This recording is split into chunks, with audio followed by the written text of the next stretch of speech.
Donc je suis responsable d'une PME. L'objectif de la PME, de notre entreprise, c'est de collecter les déchets des professionnels, des collectivités publiques et quelques particuliers, de façon à les regrouper sur un autre site, les trier en fonction des qualités matières et les envoyer vers des sites de traitement et de recyclage.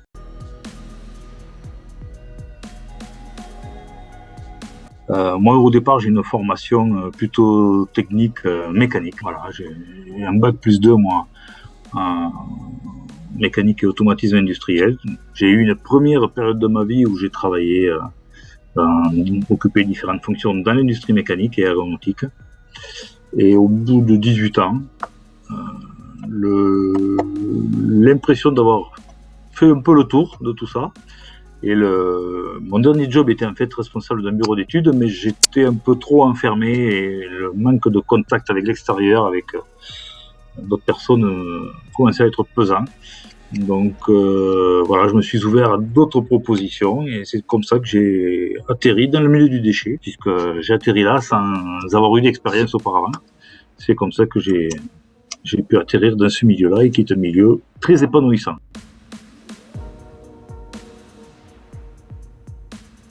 Alors moi, en tant que responsable, donc j'ai plusieurs axes aussi de travail, puisque je m'occupe du développement commercial, la partie technique aussi du métier. Donc pour la partie développement commercial, il y a aussi là 2 axes, puisque le développement commercial consiste à trouver des clients, des producteurs de déchets, à qui on va apporter un service de collecte et de traitement. Et de l'autre côté, c'est trouver aussi les filières de valorisation et de recyclage qui vont me permettre d'optimiser aussi mes transports par rapport à la proximité des lieux de production du déchet ou de regroupement et des solutions de traitement ou de recyclage. Donc la partie, je dirais, technique consiste, elle, à gérer toute la partie logistique, organiser les transports ou les faire organiser, et la partie tri de déchets, de façon à mettre en place tout le process de tri, de regroupement, de compactage des matières que l'on collecte.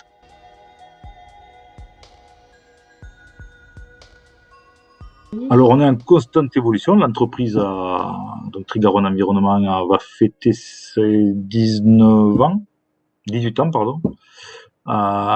Aujourd'hui, nous sommes 7 personnes. On est quand même en forte croissance. Il y a de plus en plus de demandes pour le recyclage et le traitement, ce qui fait que voilà, on est toujours en croissance contrôlée, lente, mais sûre. Voilà.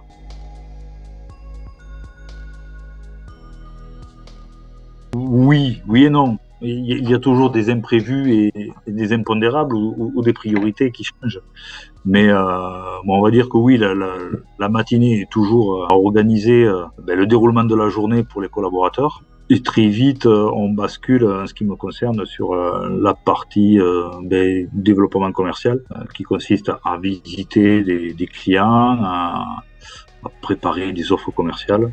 Et ça, c'est le reste de la journée qui est, voilà, on va dire, entrecoupé d'urgences qui sont liées soit à des demandes de clients, comme on peut connaître aujourd'hui, par exemple, on vient de subir des inondations dans la région, et beaucoup d'entreprises, de particuliers, de communes ont besoin d'évacuer très rapidement les déchets afin de pouvoir réorganiser la vie économique et sociale. Donc on est très sollicité, donc voilà, là ça nous demande effectivement d'être très réactifs et d'abandonner parfois un dossier sur lequel on est depuis quelques jours et passer à autre chose. Donc moi je dirais que comme pour tout métier, il faut être curieux, il faut être à l'écoute de ses collaborateurs et de ses clients afin de proposer le meilleur service, d'être assez réactif et adaptable. Voilà. Comme toute PME, voilà, il faut être, je dirais, polyvalent et être capable de passer d'une discussion commerciale à une discussion technique derrière ou de gérer je dirais, une problématique sociale avec le personnel ou autre.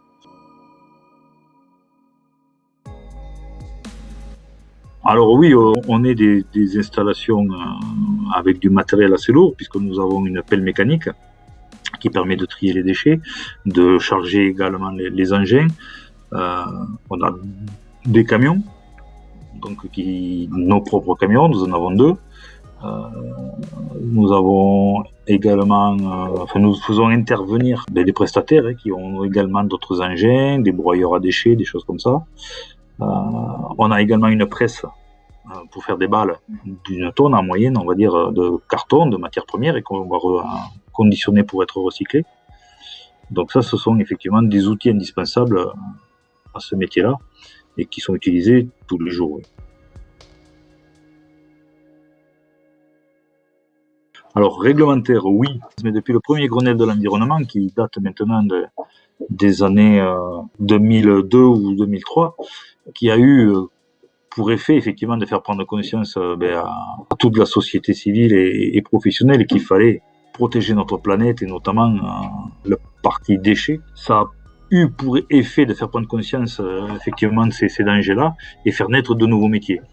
Pour le recyclage des déchets. Donc, en parallèle, pour contraindre, je dirais, les professionnels et les acteurs qui produisent du déchet à une fiscalité. Alors, une réglementation s'est mise en place ainsi qu'une fiscalité. Et ça, c'est en perpétuelle évolution.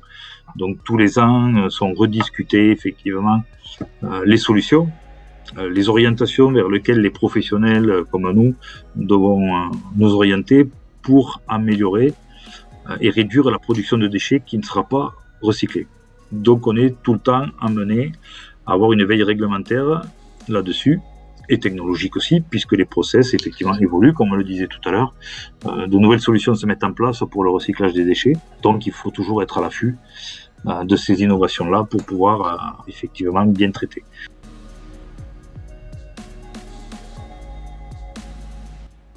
Alors, on travaille beaucoup avec les fédérations, en fait. On est affilié à la fédération du recyclage, FEDEREC, qui nous envoie toutes les semaines, je dirais, les informations nécessaires.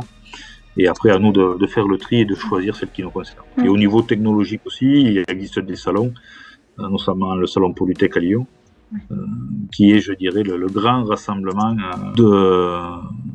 des métiers du recyclage. Où là, on va rencontrer tous les fabricants et de matériel, de solutions, de recyclage et de traitement. Mon travail doit se répartir un tiers de mon temps peut-être en déplacement, peut-être pas un quart, on va dire un quart, 25% du temps en déplacement. Alors c'est du déplacement local. Notre rayon d'action étant, on va dire, 50 km autour de notre site, ce qui nous permet de rentrer, d'avoir 2-3 rendez-vous dans la journée, voire 4, et d'être tous les soirs chez soi quand même. L'environnement de travail est varié, oui, parce que aujourd'hui, comme je vous disais, on rencontre tous les professionnels. Je peux être dans un lycée pour voir, par exemple, quel est le type de production de déchets qu'ils peuvent avoir. Demain, chez un agriculteur, après-demain, chez un commerçant, un hypermarché, et puis enchaîner, je dirais, sur un industriel qui fabrique des pièces d'avion. Voilà. Donc, ça, je dirais que cet environnement-là est très varié, ce qui rend aussi le métier intéressant.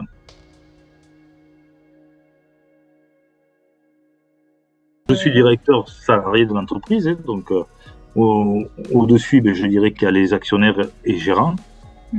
Voilà, donc l'actionnaire majoritaire étant le gérant de l'entreprise.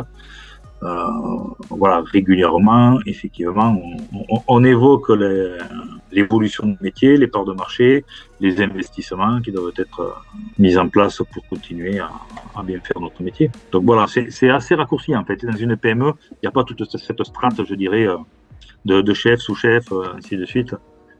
Et comme on travaille quand même de façon très transversale aussi, ça permet effectivement d'avoir une relation ou des rapports, je dirais, assez sains, rapides. Voilà. Les prises de décision sont relativement simples et rapides à obtenir, quoi. Et en tant que PME, une grande autonomie nous est demandée, quelle que soit la fonction que l'on occupe. C'est un travail d'équipe. Je serais plutôt un chef d'orchestre en fait, par rapport à l'exploitation, au niveau du site. Quand je suis présent, le but c'est je sais pas jouer de tous les instruments, donc je ne sais pas forcément conduire un camion, bien faire le tri ou me servir de tel ou tel engin, mais je sais par contre faire en sorte que tout le monde puisse bien utiliser et travailler dans de bonnes conditions. Donc pour moi c'est un travail d'équipe, voilà.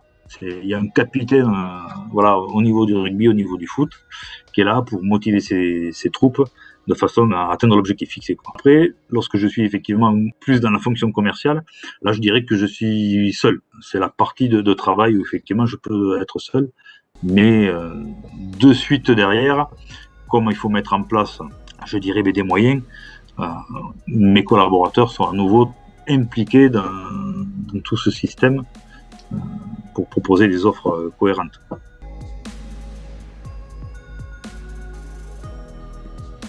Alors, je dirais que le type de management, c'est le management participatif, c'est-à-dire que lorsqu'il y a des problématiques, on essaie de se réunir, tout au moins pas forcément tout le monde, mais au moins les personnes qui peuvent être concernées par la problématique, et de chercher des solutions ensemble.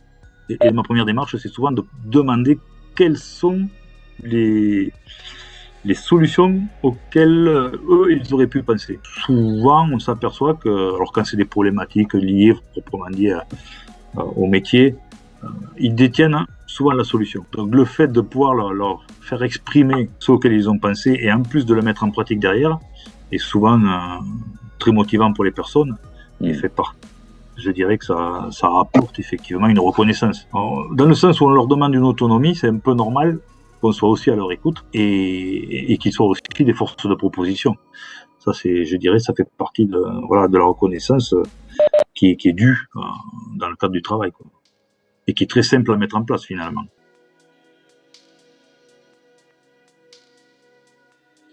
Mais on est aussi contraint par l'arrêté préfectoral, puisqu'on est une installation classée pour la protection de l'environnement. Et on est quand même dans une zone où il y a des riverains qui sont des habitations proches. Pour éviter les nuisances la nuit, on est contraint de travailler entre 6h du matin et 20h le soir. Par contre, les horaires d'entreprise sont, je dirais, comme une entreprise classique. On est sur 39 heures, par contre. Donc nous avons 4 heures supplémentaires qui sont rémunérées. Et il peut arriver qu'il y ait des heures complémentaires effectuées, parce qu'il y a une surcharge de travail.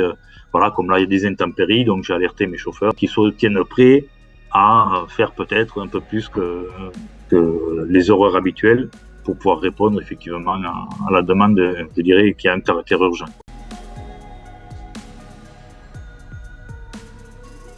Le métier du déchet va devoir se réinventer.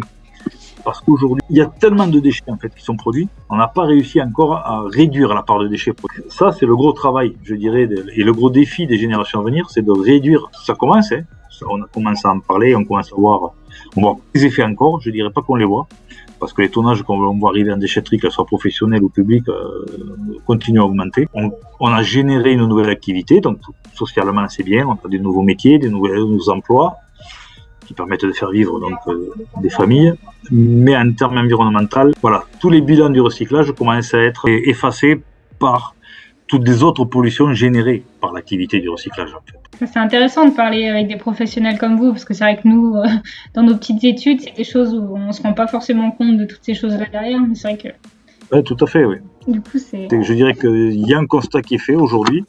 Alors ça peut paraître bizarre, hein, vous entendez un professionnel qui parle comme ça. Ouais, mais si vous avez moins de déchets, vous allez gagner moins d'argent. Je ne me fais pas de soucis, c'est pas ça le problème. Le problème, c'est une entreprise, si elle est là aussi pour s'adapter. Donc voilà, s'il y a moins de déchets demain, eh bien, on s'adaptera. Et on sera peut-être plus innovant d'ailleurs.